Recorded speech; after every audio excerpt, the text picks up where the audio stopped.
Nurses in the reception area at Shanghai Children's Hospital now have the right to order tests from kids who come in with symptoms like a fever, diarrhea, or urinary disorders before they talk to a doctor. The change was put in place to save parents time waiting in line. Wenjing tells us more. The Putuo District branch of Shanghai Children's Hospital was packed with parents and children this morning, as it often is. In the past, they would have to wait in line to register before waiting some more to see a doctor, and then undergo tests before lining up to see the doctor again to discuss the test results. It's normal to wait for 2 to 3 hours, but the time a doctor spends on each child is limited.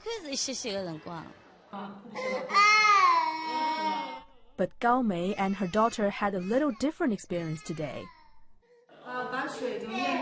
By the time they saw the doctor, the girl had already undergone a blood test and had the results. In a few minutes, the doctor was able to provide a diagnosis and prescription. The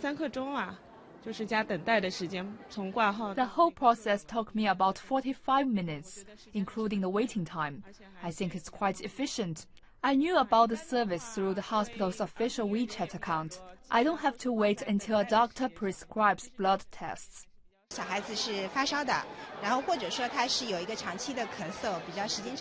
If a child has a fever or has been coughing for a long time or has high white blood cell levels in previous tests, then we would suggest he or she has tests first before seeing a doctor.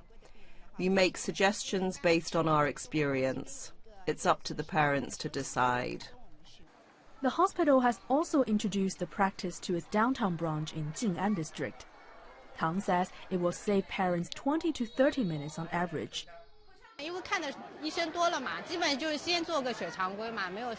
I took my daughter to hospital many times. I'm very familiar with the routines. Normally it's finger blood tests. If necessary, of course I accept other tests. After a 1-month trial, the hospital says it will expand its service to its respiratory and nephrology departments. And in fact, the service was proposed by parents themselves to help deal with a lack of pediatricians. The hospital has hired a number of new doctors recently, including several from outside Shanghai, but says it still needs another 500 new physicians. Wenjing, Shanghai Live.